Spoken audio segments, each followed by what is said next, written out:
Hey everyone, how are you all doing?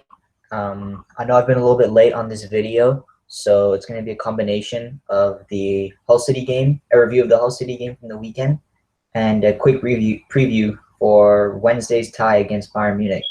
So quickly touch on the Hull City game, Arsenal won 2-0, finally getting back to winning ways after two consecutive losses in the Premier League. It was absolutely imperative that we got the 3 points, as now we're in a top four race and it is extremely tight, and we need to pick up 3 points as frequently as possible. And Arsenal did so in pretty decent style on Saturday. We played Hull City at home.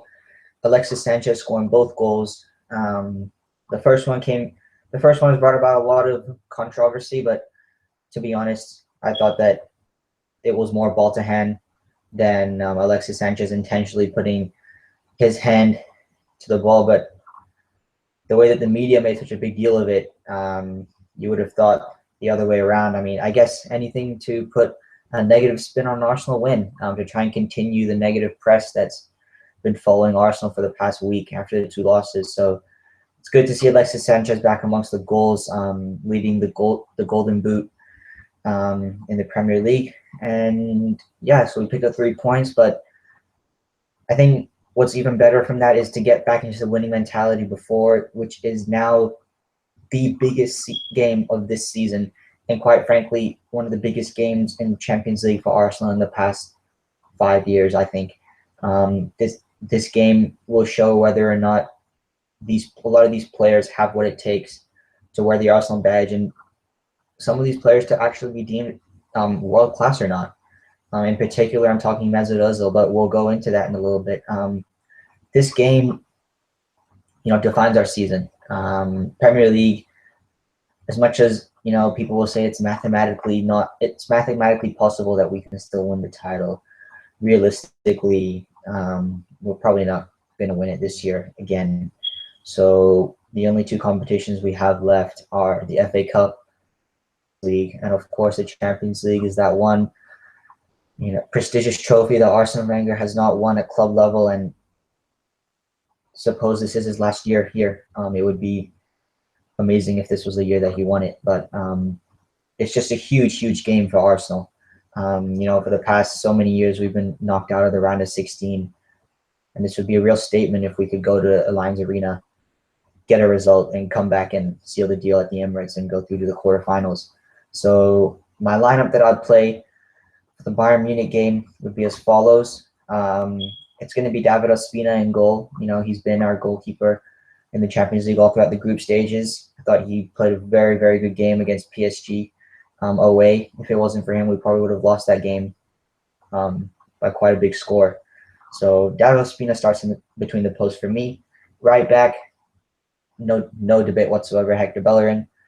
Center back partnership, the usual Koscielny and Mustafi.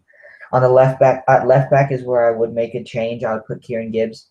I think his pace up against the likes of Arjen Robben, Douglas Costa, depending on how they line up, which wings. I think Nacho Monreal has really shown this year he's lost a yard of pace, and any one of those two would absolutely tear Monreal to bits. And we can't be naive. And I think Kieran Gibbs covers that pace department well. So I play Kieran Gibbs at left back. Midfield is another place where I bring a few changes. And what are my midfielders would be Granit Xhaka and Mohamed El-Neni. Granit Xhaka, of course, comes back after his suspension, so he's going to be rested. And I think we'll need his distribution if we're going to play on the counterattack, which I think we should. His long-range passing, and I think his overall physicality, and also Coquelin's been pretty poor these past couple of weeks, and you cannot take a chance on him turning it around against Bayern Munich. He's a good player, but there are other games for that. This game we need players who we know what we're going to get from him, and I think Granit Xhaka will really give us the best outlet pass out of all of our midfielders. And beside him, I chose Mohamed El-Neni because I think El-Neni is just a guy who's just nonstop running. He's got a great engine on him. He can pass the ball, he can join the attack, and he can come back in defense. And I think we'll need that because we'll mostly behind the ball against Bayern Munich. I'm hoping that's what we're planning to do, which is hitting him on the counter. But we're gonna need that defensive work rate, and I think Mohamed El-Neni brings that to the team. Sitting in front of them, I'll have Oxlade-Chamberlain. You simply can't drop the guy. For the past 3 or 4 weeks, ever since we moved into that central midfield role, he's been our best player. I know he's been playing more deep in the past few weeks, and he's had tremendous performances, but I'd move him a little bit up to accommodate El-Neni, because I think El-Neni, again, like I said, has better defensive qualities, and this game is going to be all about defending. But I think Oxlade in the attacking midfield position can really do a lot of harm, because he can pick the ball up and he can really drive straight at the defense. And he's faster than most of their midfielders. So I think if he can pick it up and really, use his strength and power in a more advanced position, we could be really lethal on the counterattack. On the right-hand side is where another controversial decision. I'll actually play Mesut Ozil on the right-hand side. Reason for doing so is I just don't think you can leave Mesut Ozil out in such a big game. I know he has been poor in the past few weeks, but he is one of our quote-unquote world-class players, and it's these games that defines whether or not these players are world-class. And I think Mesut Ozil should be hyped up for this game. If he's not, then there's a serious problem, because this is back at home, his home country in Germany.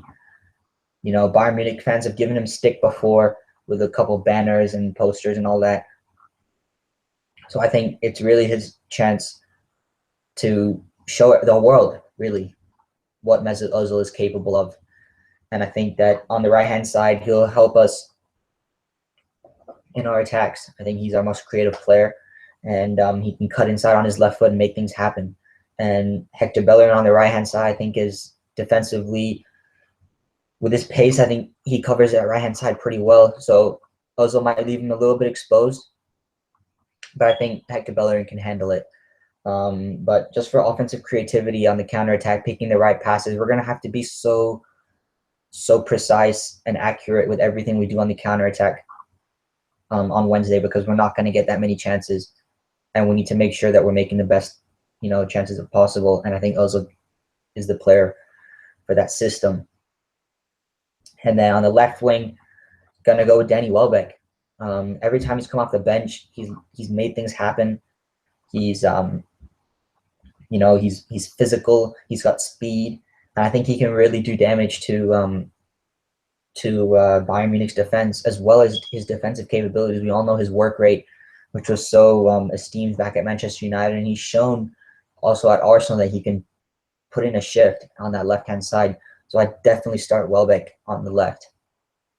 Striker, the main man, Alexis Sanchez, no doubt about it. Jerome Boateng is injured, so it's going to be, I think, Javi Martinez and Mats Hummels, not the most agile and pacey of center backs. And I think that if Alexis Sanchez can really run either directly at them or through the lines, I really think that we can cause them a lot of problems tomorrow. So absolutely no doubt about it. Fresh off scoring 2 goals on the weekend, Alexis Sanchez up top.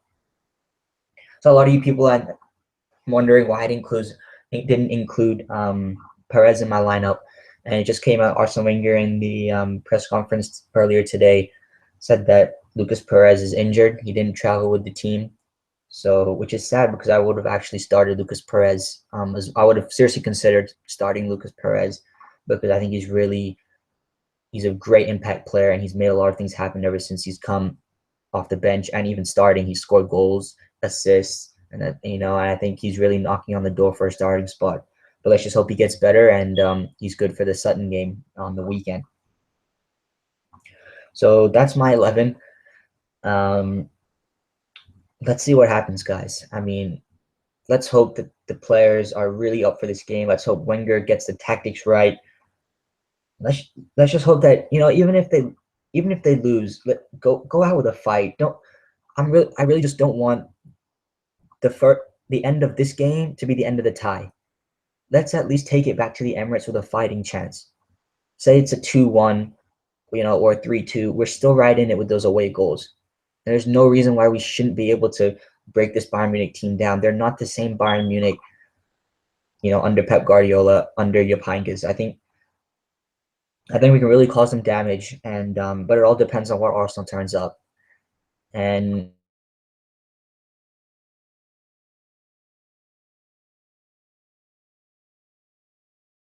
but let's not think negatively. Let's get behind the boys, and let's hope they do us proud. Come on, you Gunners, and I'll see you after the Bayern Munich game tomorrow.